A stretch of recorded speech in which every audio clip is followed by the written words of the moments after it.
Hey girl. Hey, how's it going? Ooh, you look freshly showered. I wash my hair from time to time. It I, helps. I like it. I like it. Yeah, yeah. I washed my hair the other day, so Nice.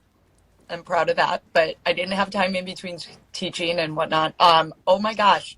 So many technical difficulties in the beginning of that class. I was trying to download YouTube for my aunt to get on so I could live stream from two, and then I was Right. cutting it so close I couldn't download what I needed. So anybody who's listening to this or who knows of a friend who knows how to get live stream on YouTube via your Mac or iPad or anything, let me know because I have no idea what I'm doing.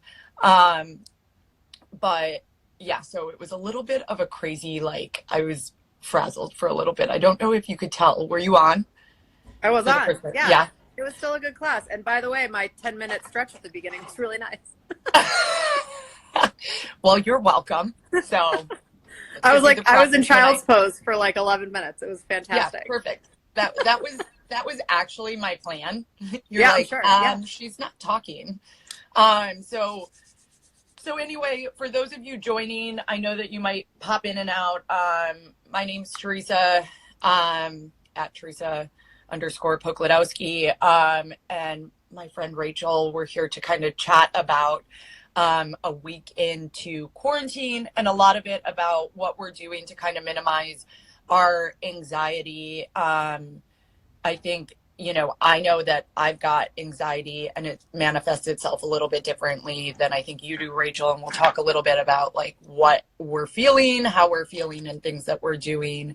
And as you jump on, if there's questions that you have or things that you're doing, please, please, please share them because I don't think that we're going to be leaving our houses or off of quarantine anytime soon. So, the more things that we have to do to keep us sane and connected, the better. So, Rachel, do you want to do just a quick introduction? And we'll dive in.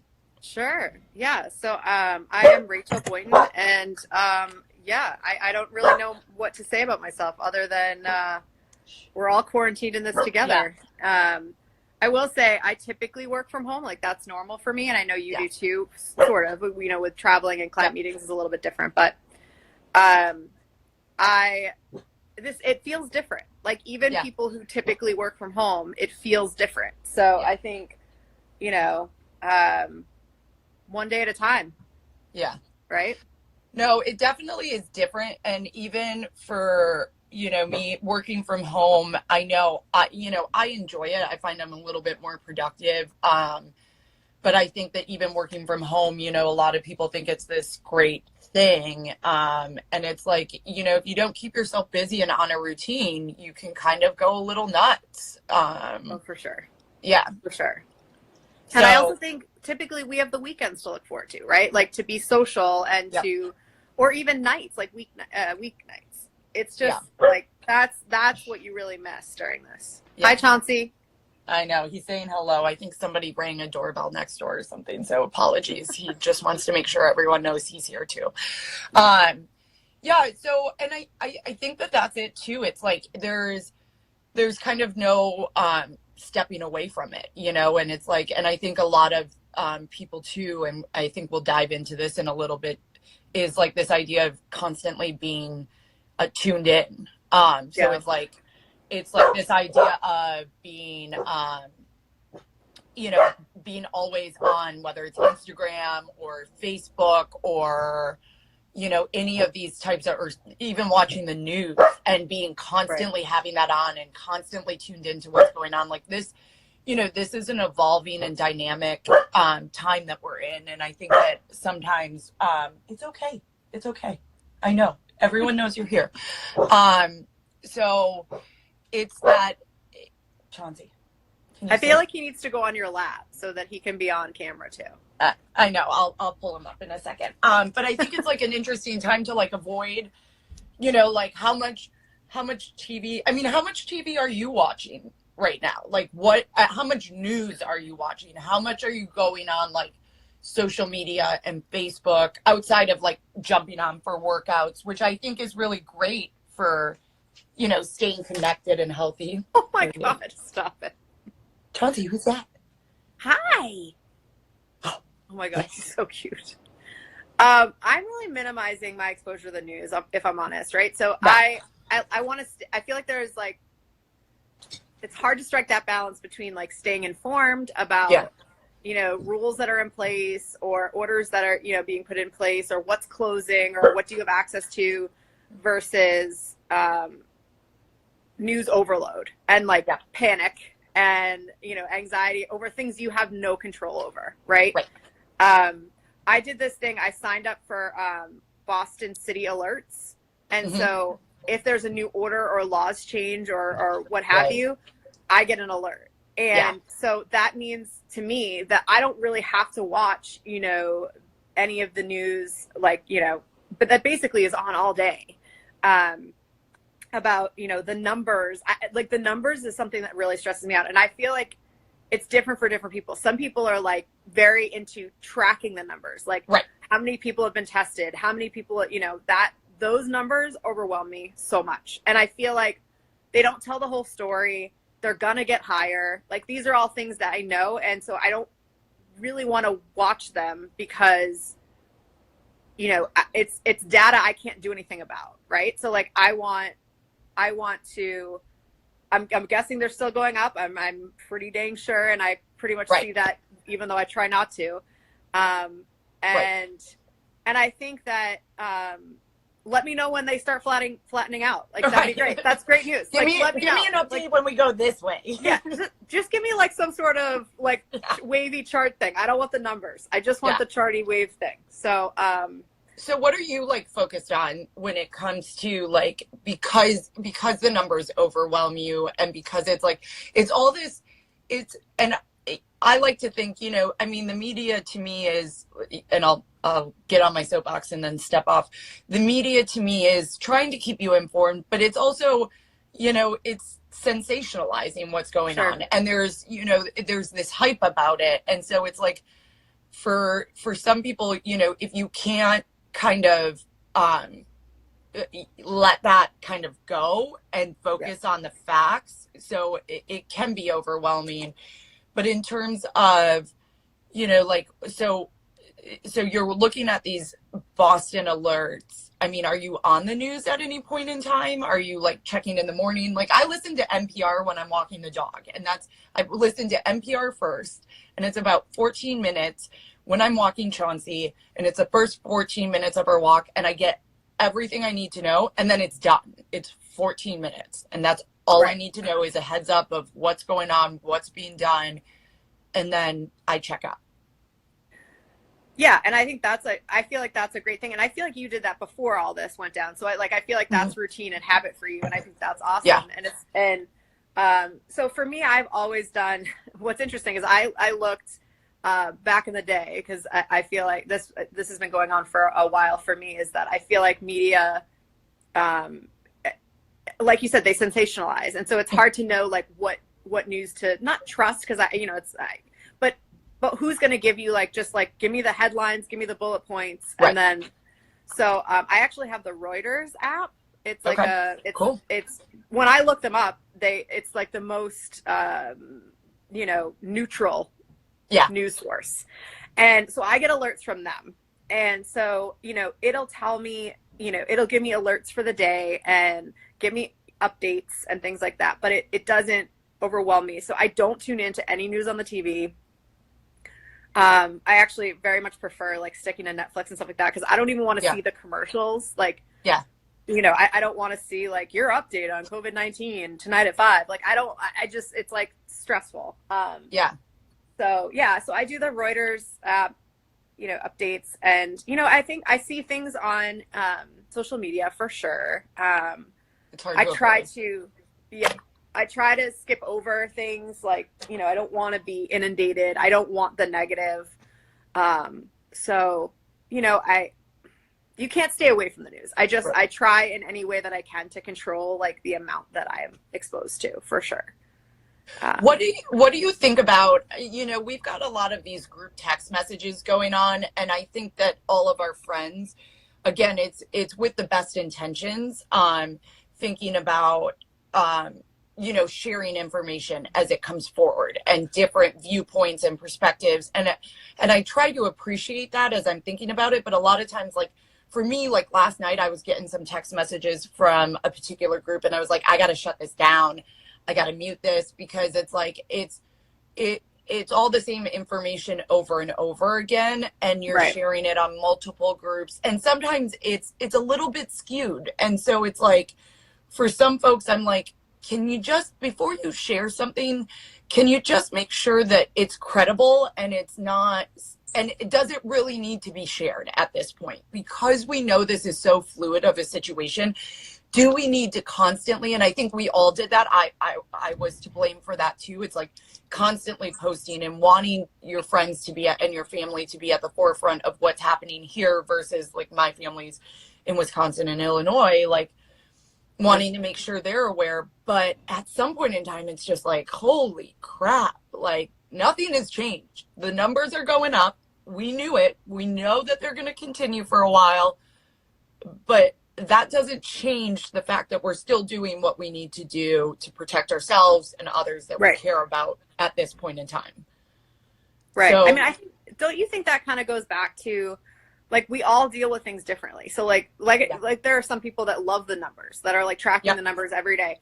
Some people are, the more information they have, the better. Like that's how they equip themselves to deal with any sort of uncertainty or, things like this. Like this is like a movie. Like that, you know what I mean? Like this isn't like, this doesn't feel real. I mean, it feels real, and it's, you know what I mean? It's like, yeah. We wouldn't even imagine that this would be where we were.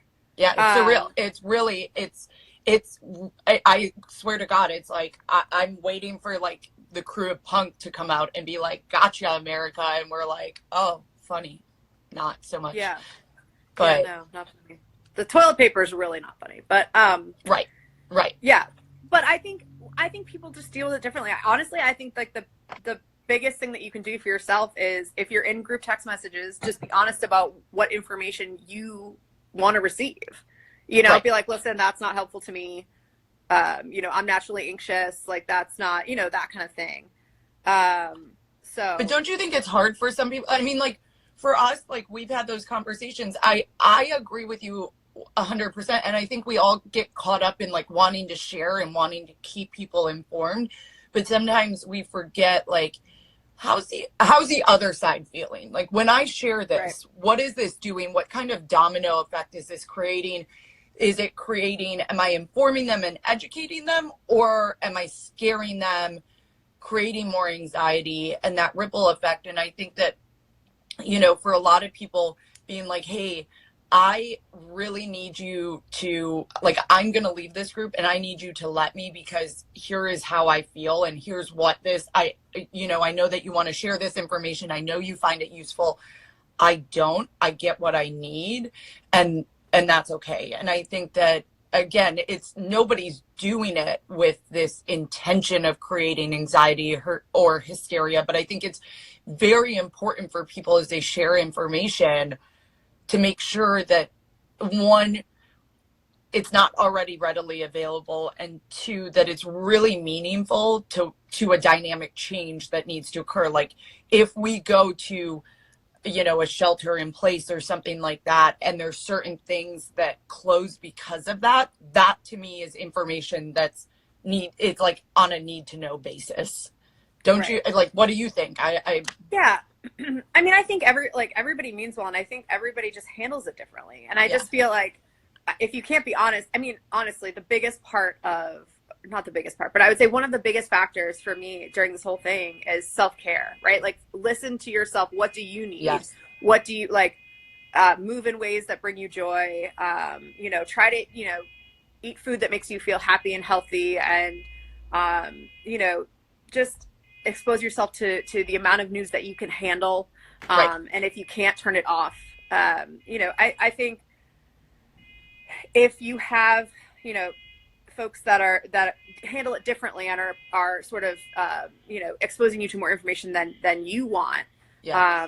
I think being honest about that is incredibly important. And I would say that's important, no matter what's going on, but especially in a pandemic when it's, You Yeah. literally, none of us, I think something that people are really uncomfortable with, like all of us, me included, Mhm. is we don't know everything that's going on. We don't know what's going to happen. We don't know, you know, we don't know a lot of things about this, you know, Right. COVID-19. Like Well, they're still figuring it out. right. And nobody does. It's not like Right, you can right. go to one source and be like, okay, what's this going to look like, next week or next month or 6 months from now? Nobody has any clue, Sure. Yeah. and that's like one of those things. Like, I'm like, you look at the population in Italy and what they did, and you look at the population in the US and what we did. Is anybody doing it right or wrong? I don't know. These are all going to They're be doing the best lessons they learned. can. Right. Right. Yeah. And looking back, it's kind of like, I was talking to somebody yesterday. It's like we could look back and go, yeah, we probably could have done this, this, and this, but we're here. We're in the Right. present, and Right. we need to move forward. We can't go back and retrace our steps and start over again. There is none of that. So going back and blaming people and things like that, I mean, yes, am I upset about some of the actions that are taken? Yeah, but right now, that is not the priority. And I think people need to get that. You've got to be in the present. And I think something that you said that I I've also had conversations about is this idea of self-care and like self reflection. This is a really interesting time for all of us with all the social media and everything that's going on. It really makes you kind of take a look at yourself, how you process things, how you need to take care of yourself, keep yourself positive, how you're speaking to others, because you're not in front of them. They can't see. So when you send a text message, can somebody misconstrue the tone of that text message, Sure. And so Yep. I think it's really it's a really introspective time to kind of learn about yourself and forcing you, to your point, to share that, like where you might not have said like, hey, I can't listen to this anymore, because you could just step away from a conversation. It's like it's all over the place. It's like, hey guys, I gotta let you know, friends, here's what I need. And it's kind of forcing you to do that a little bit. Yep. And sharing those feelings that for some of us, I mean, I wear my feelings on my sleeve. So I'm like, if I'm upset about something, everyone who knows me knows that you can always tell what I'm feeling when I'm feeling it. But that's not everyone. That's not how everyone processes. Like, I don't think that you do that. You don't share that. You kind of pull in a little bit, right? Yeah. Yeah. I mean, I think I wear my feelings on my sleeve a little bit, but I think I'm more introverted than you. Like, I think I'm more comfortable. Yeah. Like being in my house, Yeah. I'm pretty comfortable being in my house and, not being around people. I mean, I think that, I definitely miss being social and, miss, friends, family, everything. Right. But, my house is like my comfortable place. So like, it's not, I'll figure it out. Like and I actually, I feel for people like you, because I feel like you have like this endless amount of energy. And while I envy you a lot of the time during a pandemic, I feel like it would be incredibly difficult, right? Yeah. I mean, I think, I feel guilty if I sit on the couch all day. Is it hard? No. Like, I mean, I try to do like a workout, like I'm trying to do workouts and move around my house and all that stuff. Yeah. But again, like, reading a book, sitting on the couch reading a book is like my happy place. So, Yeah. I think I've heard a lot of people say, they're like, this couldn't, like, social distancing is like a gift from the universe to me right now. Like, I enjoy being in my own space, not having to be around people. And I'm like, I am going stir crazy. And like, everyone's like, oh my gosh, you're doing all these things. I'm like, this is what I need to do. Like, Sean and I were talking about it the other night, and he's like, I go, there might be, like, right now there's 3 people on. I appreciate those 3 people that are listening, but we're doing this for us. Like, I'm doing this for me to keep myself, because I need that routine. I need that connection. And Sean said to me, he goes, listen, if there's nobody that joins and it's just you're doing what you need to do to stay healthy for yourself, to take care of yourself. And those are things that I think we often forget. It's like, okay, what am I supposed to do? You're supposed to do whatever you need to do to keep your sanity, to keep your health mentally, physically, emotionally. And at Sure. this point in time, that's those things change and you have to adapt. And I think for a lot of people, change is hard, and it's like, you've got to evolve and figure it out. But it also, it's this idea of what's the positive in it.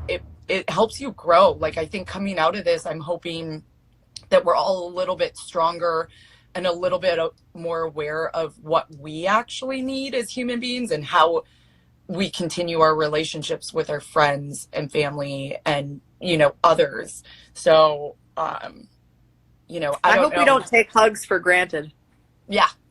Well, Like, I, it's so funny though. Like, you're absolutely right. Like, it's this idea of this like physical connection and having that, like, my family. It's like, I talk to my mom pretty much every day, but it's like reaching out to people. Like, I'm not one that gets on the phone and talks to people every day, because I'm usually on the phone with clients and doing that. So like, yep. I'm Yep. taking the time right now to really focus and kind of foster some of those relationships and reaching out to people. And that's something that, I'm finding time. I have that time to do now. And you're right. Taking these little things for granted and being able, like, think of all the great things that we have that maybe are shut down now, but all the freedoms that we have, all the things, and those are only shut down to keep us safe and healthy. Sure. But Yeah. there's a lot of people that don't have I mean, we live, it's you start to think about things and switching that, okay, this is a terrible time, I'm stuck inside, blah blah blah. Instead, it's like, wow, how much have I probably taken for granted that I did on a regular basis? Well, that, and like, I'm pretty grateful that, of course, the pandemic is truly, truly awful, and we don't have any idea, when our lives will, quote unquote, go back to normal. Resume. But, Yeah. But I think, like, if you're looking for silver linings, I think the world's kind of united right now in the fact that this doesn't discriminate, Nope.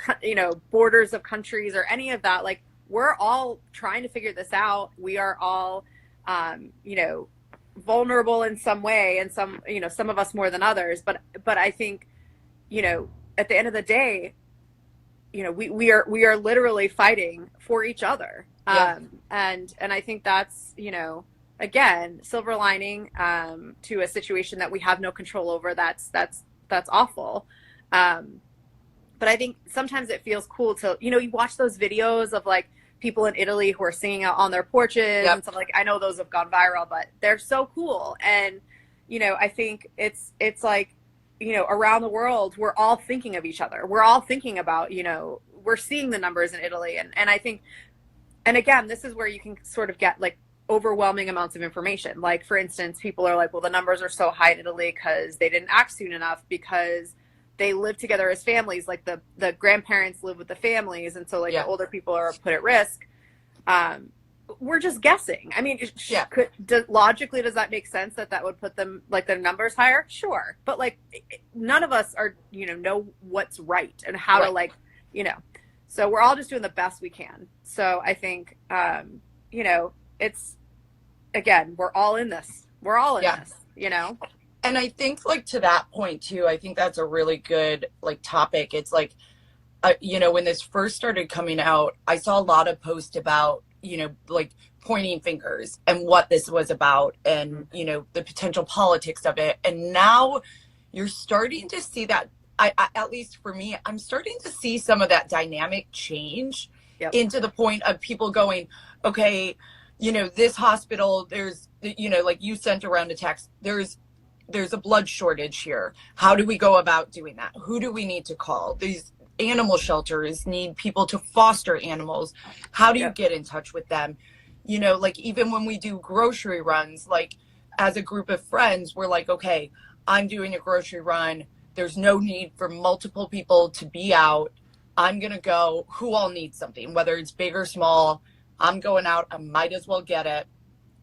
Things like that. I asked my neighbor, her wife has an autoimmune disease. She's like, if you can find Lysol spray, we would really appreciate that. I unfortunately couldn't, but it's like thinking about the people that really need some of that. I know like Sean, his grandmother is a stubborn Italian and she is a strong woman, but so she wants to go out, and it's like, you know what, you need to stay put for let me go and get you. What do you need? I'll leave it on the porch with his parents. It's like thinking about that. You're seeing so much more of that.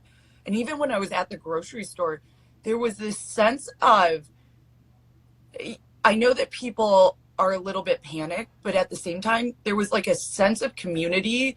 When I was going around, people were leaving space for me to come through as I was going through the lines, and they were very long.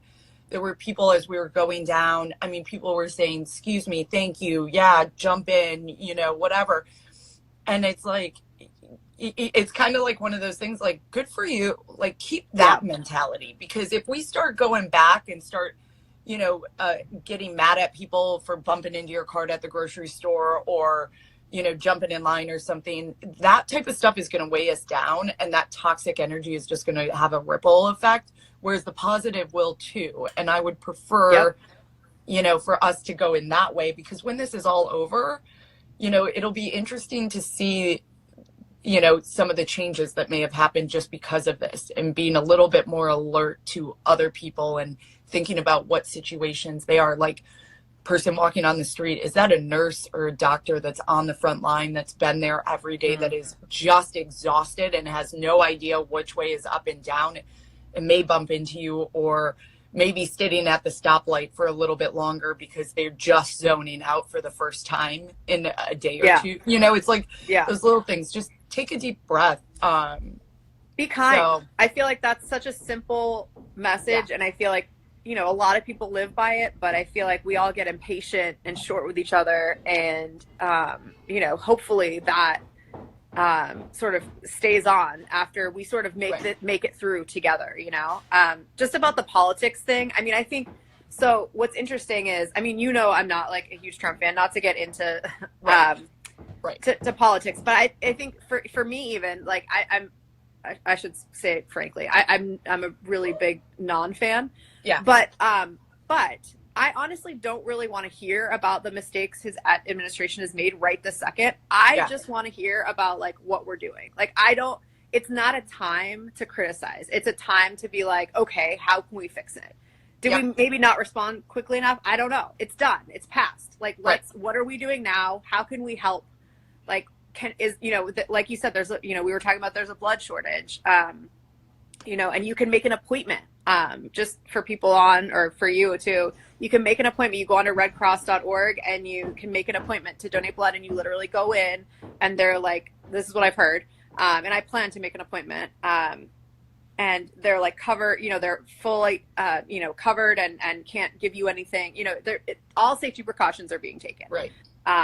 But I mean, say there's like a car accident, they need blood. Like, this is, so I think it's more of, for me, it's more of like, what can we do? I don't want to hear about like what we didn't do. It's not Democrats or Republicans right now. It doesn't matter. Yeah. Like, it doesn't matter. We're all in this. Like, we just need to figure it out and do what we can to help. Well, and I think to that point too, when you get into politics, I mean, I think for most people, like some of the people joining in right now may not know either of us or may know one of us, but I don't think that either of us, we all have our political affiliations, our viewpoints and everything, but that's not like what you said earlier. This doesn't discriminate. It doesn't matter whether you're Republican or Democrat. It doesn't matter whether you're black or white. It doesn't matter whether you're gay, trans, or straight. It does not matter. It doesn't matter. I mean, yes, when it comes to age, there's a little bit of some, differences in how it affects you, but it doesn't matter. You can still, everyone can still get this. And, going back, we don't know what the actual numbers are, So until this the dust settles, we've got what we have now, and that may seem alarming, but I think at the end of this, once it shakes out, we'll see that this was really something that it just hit hard. We were trying to do what we could at the time. And to your point, it's like, we're in this, Like, Yeah. we're in this, and each day is a new day. Each day we learn something new. And how can we as individuals help? And maybe that's just staying put, for the time Yeah. being. Maybe that's it. Right. And that's, and I think my sister said the other day in Chicago, the mayor was on, and she's like, here's the thing, you're going to do nothing, and it's going to feel like you're doing nothing. And we hope that that is the outcome, that nothing comes of this, like that would be the greatest thing to happen. Like, do nothing, nothing happens. We, that we flatten the curve and everyone resumes, their regularly scheduled programs, like. Well, and I think too, yeah, I mean, and to your point, and you actually helped me today or yesterday, I can't, everything's kind of blending. But which day is it? It was, yeah, exactly. Because I saw a story about Tufts. I think it's Tufts campus is basically opening all of their facilities to hospital overflow, right? They're like, our campus is your campus. Like, whatever you need to use the dorms, you need, use the big open spaces for, field medicine, whatever you need, depending on what's going on. And I got freaked out because, like, to me, the concept of like hospital overflow and like field medicine, like it feels like, like just so dire, right? Yeah. But you said, and you sort of calmed me down, and you were like, this is what they should be doing. They should be like, there's people who have non-COVID-19 related things that are at the hospital or need to go to the hospital or whatever. And they need to separate, and they need to address it in that way. And they should be prepared for overflow. I mean, I think the influx, again, we're trying to flatten the curve, but it's going to spike a little bit and hopefully a little bit and not a lot of it, but it's going to spike. And we know that's happening. We know that's coming. Right. And being over prepared is considerably better than being underprepared. So, I think that, we're lucky in a lot of ways because we have such great hospitals and medical professionals in this town. Honestly, like, I am incredibly grateful. We're lucky. We're lucky. We're super. And I think as the U.S. in general, we have a crazy advanced healthcare system. Now, we're trying to figure out how this is going to be deployed on a national level. And there's really smart people that are doing that. But I think, for us that are based here in Boston and the Massachusetts area, and I think that one thing going back to, the marathon bombings, not to bring up those feelings, but it's like, think about how quickly people acted and band together to support what was going on. The hospitals were ready, prepared. They knew they were going to get like this influx of, people coming in with various different severity of injuries, and they were going to have to treat them and triage them accordingly. Now think about that for, how we're doing it this way. It's just like, and the fact that people are opening up their office building, their dorm rooms and everything, that's just making us safer. It's separating and isolating when we need to, so that we're trying to, again, they are trying to flatten the curve and not have everyone in the same hospital, in the same emergency room. And they're trying to figure that out. Now, do I have the answer of how you do that immediately? No. So I'm going to leave it to the smart people to do that and trust that we've got the best and brightest and that we're going to do this. And at the end of the day, are we going to look back on this and go, we probably could have done X, Y, and Z differently? Yeah. And I hope that if this ever happens again, I hope that somebody documents that so that we know this. Yeah. But it's not meant to be a scary thing. It's not, like meant that somebody's going to come knocking on your door and go, you've been served with COVID-19, go to the nearest hospital or triage center. It's like, you do what you can, you take a few deep breaths and I think that if we keep that mindset that we're all in this together and we need to be kind and we need to think about, redirect that idea of, okay, there's an overflow situation. Tufts has opened up. You could look at that like what you did, the other day, your mind went down that dark path. Into the movie Outbreak. Right. And you were like, you needed somebody to pull you out. And that's okay. And so, and there's the same thing where, I had the other night, I was just done. I needed to just take a break and shut down, sit in the room, put a movie on, do my thing and let everything kind of roll off, because none of it was anything that anybody was doing. The text messages, it wasn't intentionally trying to get me anxious. It was just, I needed to shut down and disconnect and take care of me for that period of time. So, well, and that like, you know, and we were talking earlier about like things that you're doing, you know, things that each of us are doing to cope, right? Like, and I think again, this goes back to like, it's different for everybody. But I mean, for me, I feel like this morning I realized that I feel incredibly blessed to be have my back window look out over the dog park, right? Because to me, one of my coping mechanisms is animals. Now I have a cat who's amazing, and he's, you know, contributing to my level of sanity, or at least maintaining the amount of sanity I had before all this. But also like looking out of the dog park, looking at the dogs playing together, and the people maintaining their distance from one another, and realizing, you know, how lucky we are to even have animals. You know, I think I'm doing a lot of, you know, I don't know about you, but on you know, on Instagram, they'll have like live concerts from like, you know, musicians, and they'll do a lot of comedians are doing live stream, and you know, celebrities, which it's like, sometimes it's comforting to me to be like, oh, look, even like really rich and famous people are in this, you know, and it's we're all in this, right? Like, and so, you know, I mean, I think that's incredibly helpful. I just, you know, there's just different ways to cope. I think we're incredibly lucky to have technology. I mean, think about that. Like FaceTime, I've never FaceTime with people so much in my entire life. Like it's overwhelming the amount of FaceTiming I'm doing. Not only that, but without makeup on. So like that's pretty, you know. But I feel the same way. Like teaching these classes, I'm like looking back, and for me, it's like I think everyone has their own insecurities that they try and deal with. But I think for me, like teaching, I'm like, I'm out there, I'm putting it, not every pose I do is beautiful. Not every angle is beautiful, but it's kind of like, for me, I'm growing into that, like, it's okay, you know? So I'm finding it comes back to that self-care, and that, you know, taking that time for me and figuring out, and it's slightly empowering at the same time. Like, I find that each time I do it, like even today, like stuff went wrong with technology, my camera fell, and I got back. I could have literally shut down and been like, I'm done, this is over. And I was like, it's life. This is my life.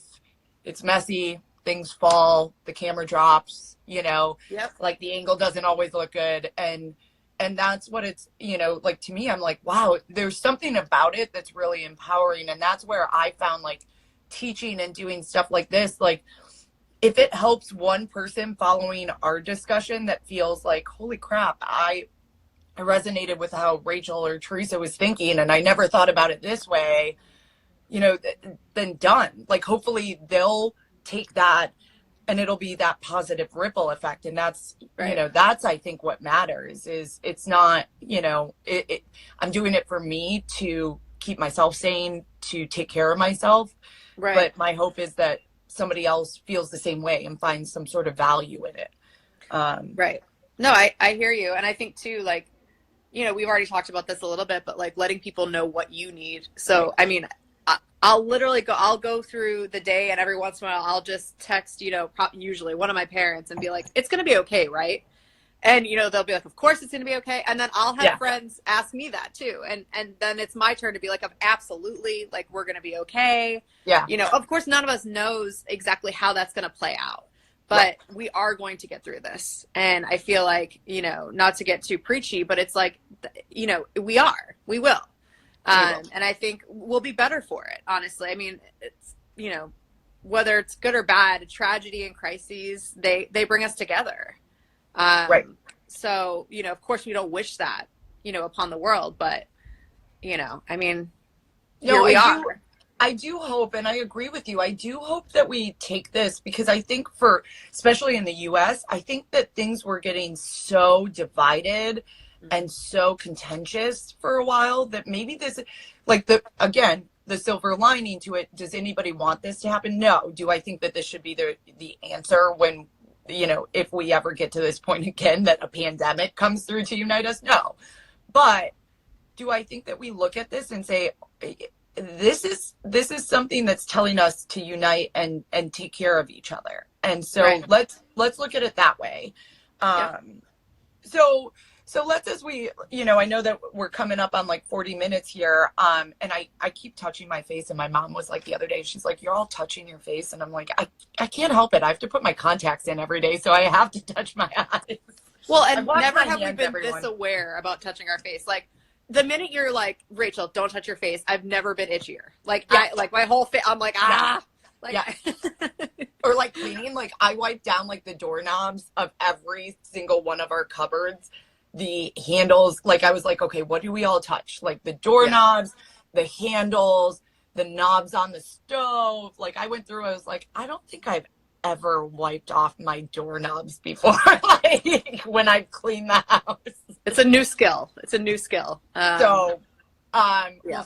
we'll see the level of OCD that continues after all of this Sure. with me. But what are like 5 things that you're doing to keep yourself, to try and keep the anxiety low, to keep yourself sane? I mean, what is your daily, do you have a daily routine? Tell me a little bit about that. So, again, I mean, I'm trying to maintain the level of sanity I had before, so let's not get carried away. Right. But I mean, a couple of things I've already mentioned, animals bring me a great deal of comfort. Even, seeing Chauncey like in your workout videos is a highlight for me. And, I have a cat, and I'm incredibly lucky, and I just find them incredibly comforting. Music concerts on Instagram, I'm loving. I'm a huge John Mayer person, as anyone who knows me knows. And he does some he just talks. He's not doing like concerts and stuff, but he does talks, live sessions on Instagram, like he's doing one tonight. That I find incredibly comforting. It makes me feel like I'm not alone. And, it's just, it just works for me. And I think it's sort of like an individual thing. FaceTiming or using House Party with groups of friends, or Zoom, which is like pretty new to me. But all of that is incredibly cool. Hi, Meg. So, I mean, I think that's, it's good to remember you're not alone, and to lean on your network, right? Yeah. Your support system. Limiting my exposure to the news is huge for me. I think that, like I said, I get Reuters alerts. I get alerts about Boston specifically. So if there's any sort of like shelter in place or what have you down the road, if that comes up, I'll learn it that way.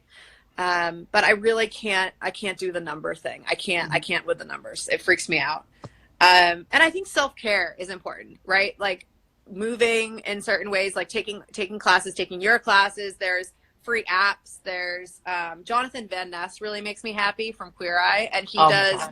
I know, and he on Fit On app. It's like it's just one of those free fitness apps. He teaches yoga, but like a 20-minute, like very like low key yoga. Yeah. But I just love him. So, hi, Dad. FaceTime with my dad apparently is a coping. But even like putting makeup on, like I just put like eyeliner on today, and like, am I leaving my house? No, but it makes me feel better and like put together, and like I got up and got put together on purpose. Yeah. So and just remember to like listen to yourself. Like if you just want to go a day where you don't work out, or you don't, you just mostly just breathe and watch mindless TV or something that makes you feel good. Like for me is Gilmore Girls. Or Friends, of course, but yes. If Netflix could bring Friends back on TV, or hello, yeah, I think we should all sign a petition. I was talking to somebody else. I was like, "This is the prime time that we need Friends," okay? Because it disrupted my life well before all of this when they took it off. But just say, I wholeheartedly agree. I feel like licensing schmeicensing. We need Friends back ASAP on Netflix. Right, and I mean, I think that's the least they could do, really. But I mean, those are some things I'm doing, and I think different people find different things comforting. Like some people are cleaning or organizing, or doing spring cleaning, or cleaning out their closets, stuff like that. It's whatever brings you comfort. Yeah. So Yeah, those are all great things. And a lot of those I think are similar to what I'm doing. I know that we're on House Party, Zoom, FaceTime. We've got friends that are coordinating lunchtime Zooms that anybody can jump on. And I've told people about that who love it. And they're like, I want to do that, and how can I do that? Like teaching for me is, again, it's just keeping my routine. I need a routine because I've just got so much energy that I don't know where to put that. And if I don't teach, then I'm gonna start getting into my own head and going down that path of negativity. And I don't want to be there. It doesn't feel good to me. It doesn't help anybody else. So teaching, and like, it's so great. Like every time that I hear people going, I took your class, I loved it. Tell me when else you're teaching, knowing that like my aunt wants to get on, and like, so I have to figure out the whole YouTube thing, but she's down in Florida. It's like knowing that she wants to get involved, and just that makes me so happy. And to your point, animals, walking Chauncey on a regular basis. I mean, this dog has gotten the longest walks of his life this week. Like at some point, I swear to God, he sits down and he's like, I don't want to go this far. And I'm like, we're going. We have nothing better to do today. Like, we're doing the 6 miles. Poor Chauncey. Like yesterday, he was like sloth mode. And I'm like, why aren't you moving? And Bridget goes, you took him on 6 miles. Like, he's like, stop. Yeah. But then I downloaded Rosetta Stone. I took French classes in high school. My sister speaks French. I've got a family friend who was my former French teacher who speaks fluent French. And so it's like to do some of that. And I got, for anybody that's listening to this at any point in time, Rosetta Stone, $200 unlimited languages. So I downloaded that. I figure, I'm going to set my routine and my schedule up. And I'll definitely share a snapshot of that. And like reading, I've got all these books, especially like yoga books that I bought, that I want to learn a little bit more about how to deepen the practice, how I teach, etc. Doing things like that. And like even just chilling. Like last night, I was on the phone with you. I made nachos that were bomb. I cleaned that plate, like half a pound. Those looked amazing. Half a pound of ground chicken, y'all. Like, I cleaned that plate. I had a glass of wine. I sat down. I turned on Showtime has on Prime Video. It had like a 7-day free trial. I was like, great. Watch On the Basis of Sex, which if you haven't watched is unbelievable.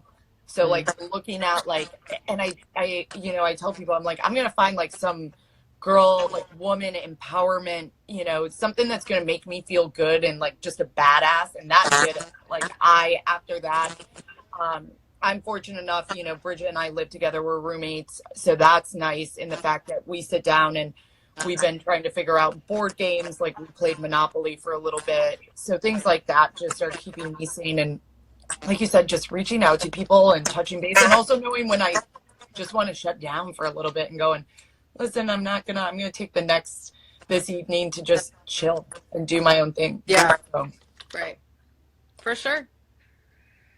Well, thanks for jumping on with me and having this chat. Hopefully for those of you listening now and tuning in, thank you so much for jumping on and sending us little messages. Really appreciate it. We'll save this. I will post this on IGTV, and I'm sure we'll probably come back.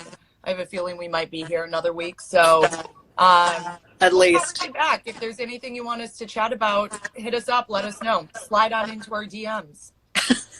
Slide on in. All right. Bye, girl. Bye, girl. Bye, everyone.